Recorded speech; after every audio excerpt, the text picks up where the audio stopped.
Oh, no. Yeah, hammer time as in taking the hammer to blackberries. Dan and Amy, good morning. We're talking about the FBI's 58-page document dump on Friday detailing the investigation into former Secretary of State Clinton's emails and private server and all of that. We know a number of things, some things that are just stunning in terms of what she said to try, to successfully avoid a referral for prosecution. Among those, that she didn't know that the C on classified documents meant classified. What else could C mean? Like Cooking, C. Alphabet lettering of paragraphs. Oh. Yeah. This is someone who signed a statement, a classified information non-disclosure statement with the State Department in January of 2009, attesting to the fact that she had taken the indoctrination class so that she knew what was classified. She is somebody that, as Secretary of State, had origination power in terms of designating information to be classified. But then when she talks to the FBI, she pretends that she was just confused by the jargon of the letterings. And then she said, I don't recall, or I can't remember 40 times during that interview. Yeah, there's all kinds of things. The referral was made by the community inspector general, not by a Republican member of Congress, the referral to the FBI to investigate. The FBI did not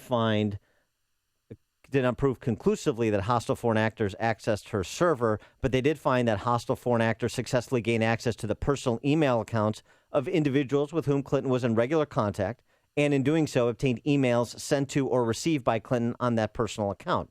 So, and that's a direct quote from a page in that document that was released. So the hackers were able to reverse engineer access to Hillary Clinton's emails and ostensibly classified information that she was trafficking in on her personal emails as well. We made mention the FBI, after she said, I used one device for purposes of ease and consolidation. Actually, it was more like 13 mobile devices. And not one was handed over by Clinton lawyers to the FBI. Well, to the extent it would have been handed over in pieces, because we find in the document as well that staffers took a hammer to BlackBerries that were no longer in use to destroy those devices. And they got the order, I'm sure, from Hillary Clinton, don't you think? She was obligated to get permission to use her personal device. At no time did she do so. She sent out missives telling State Department employees, make sure you're not doing work on your private emails, all the time that she is kind of orchestrating a shadow communication system outside the purview of the State Department for the purposes of work and business, Clinton Foundation, et cetera. Oh, and of course, yoga schedules and wedding plans. So it just goes on and on and on. Martha Raddatz had Tim Kaine on the This Week program on ABC on Sunday and tried to pin Tim Kaine down, and listen to the suburban dad on the download defending his running mate. Senator Kaine, the FBI released more documents about the investigation into Hillary Clinton's emails and a summary of her interview with the FBI. Let me just highlight what is new. She didn't seem to know what some classification marks even meant. She said she relied on staff to tell her what was classified. Archived emails were deleted even after a congressional committee requested them. And all she has really said about this is that it was a mistake to use a personal server. Don't the American people deserve a better explanation? Well, and I think, Martha, they've gotten a better explanation, because to add to what you just said, the reason these materials are being made public is that Hillary Clinton said, I want the public to see them. When Congress asked the FBI, give us your notes, Hillary said, yeah, that's great. Give them your notes, but let the American public see it. And what these notes demonstrate is in very significant detail why the FBI chose not to go forward with any additional proceeding. She did make a mistake, and she made it by deciding she wanted to use one device rather than multiple devices. She's apologized for that. She said it was a mistake, and she's learned from it. Apparently, Tim Kaine hasn't read the FBI document dump because we learned she didn't use one device. I mean, it just goes on. And unfortunately, their trump card, pun intended, is that Jim Comey didn't refer them for prosecution, didn't refer her for prosecution, and maybe them, including her underlings. And boy, that seems to look like a weaker and weaker position as more and more information comes out. But for more on this, we're happy to be joined again by Bill Gavin, who's a former assistant director of the FBI's New York Bureau. Bill, thanks so much for joining us again. Appreciate it. It's my pleasure. So after you read at least the accounts of the information contained in the FBI documents, the investigative documents that were released on Friday, do you look at Jim Comey's decision not to refer Hillary for prosecution in a different light? No, I really don't. I think that the investigation conducted by the Bureau, under Jim's leadership, came to the conclusion, one of the only conclusions you can come to. If you back up a little bit and look at what might have happened, had he not done what he did, this could have been referred over to the Department of Justice, but not in his estimation based on the cases that were precedent cases. There wouldn't have been any prosecution. If it had been referred to the department and the department said, no, we're not bringing it forward, none of this information would have come out. None of it. It would have been buried over there in the department. Now it's coming out, and I think that's the bright side, the positive light in this whole thing. But how can you that's destroy? interesting. Yeah, how can you destroy evidence that's under subpoena? I mean, look at the cell phones, in particular the two that were smashed with hammers. Isn't that intent to conceal? That's the wrong thing to do. I'm not justifying what she did. What I'm saying is I'm justifying the way Director Comey handled this whole decision that he made back in July. The bottom line is she has been doing some horrible things. She's not even honest with her own running mate when she said she only used one device. And she hasn't been honest with him and telling him the truth. It's day after day, fact after fact, misfact after misfact. She just doesn't know how to tell the truth in its entirety.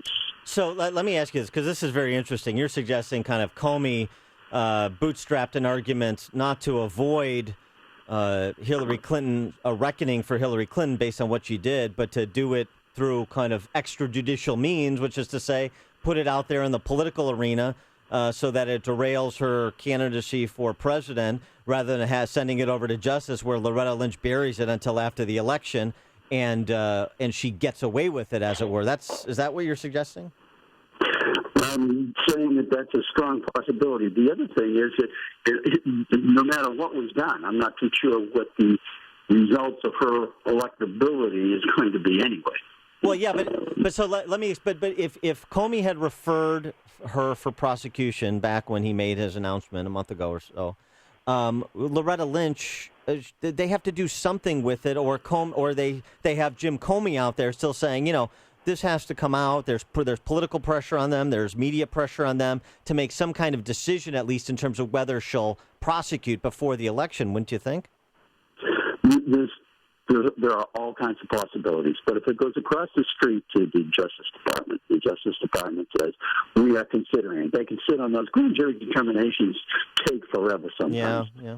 Or the Attorney General can say, there is not enough to prosecute. That being the case, this is over. No further discussion on the case. And you're not going to know the facts that eventually came out in the testimony, in the statement that the director made, and in the testimony before Congress, before the Chaffetz Committee. Is there any doubt in your mind that Hillary Clinton broke the law?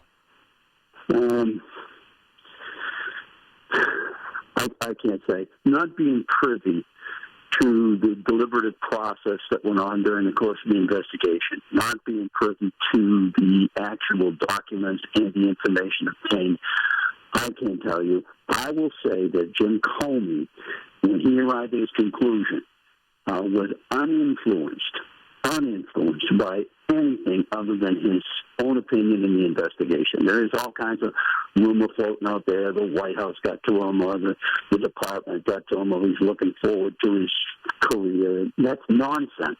This is a man of impeccable integrity, and he can't be fired except for cause. There's no cause. This is a horrible set of circumstances in our process and in our electoral process for President of the United States. And you know Jim Comey. You know him personally, right? Yes, I did. I was with him last week. Have you talked to him since this investigation was completed? I don't think it's my position to discuss with Jim Comey, other than what he has to offer. Mm-hmm. I don't think it's my position to question anything that was done or ask the questions as to how the investigation was conducted. Let me ask you another question. We're talking to Bill Gavin, former assistant director of the FBI's New York bureau, and I said a colleague of Jim Comey's. Bill McGurn has an interesting piece in the Wall Street Journal today. He said he writes. Mrs. Clinton told the FBI it was common knowledge at state that she used private email. Agents further quote her saying she could not recall anyone raising concerns with her regarding the sensitivity of the information she received at her email address. His point is to say, don't we have a failure of the civil service, too? Don't we have a failure at the State Department if you take Hillary Clinton at her word, or at least even half of her word? Candor is not one of the hallmarks of Hillary Clinton's political career. Well, but I mean, but if that's to some extent true, and we have evidence that at least her inner circle staff were complicit in what she was doing, don't we have a State Department problem too, a culture problem at state, not just with Hillary Clinton? No, there's no doubt about that. There's enough smoke coming from all the exits that one has to assume that there is some other problem involved here. When you look at what she did, I mean, I only had one device. That's not true. And the destruction of some devices, and the very fact that right now they still can't find some of the devices that she ever used. Nobody knows what happened to them. Her law firm turned over a couple, and a couple are missing. Nobody knows where they are. This doesn't make any sense at all. And trying to say that the C in front of a paragraph is an alphabetic indicator of where the paragraph fell in sequence, that's ridiculous. All right. Ridiculous. He is Bill Gavin, former assistant director of the FBI's New York bureau. Bill, thanks as always for joining us. Appreciate it. My pleasure. Thanks, sir. And he joined us on our turnkey.pro answer line.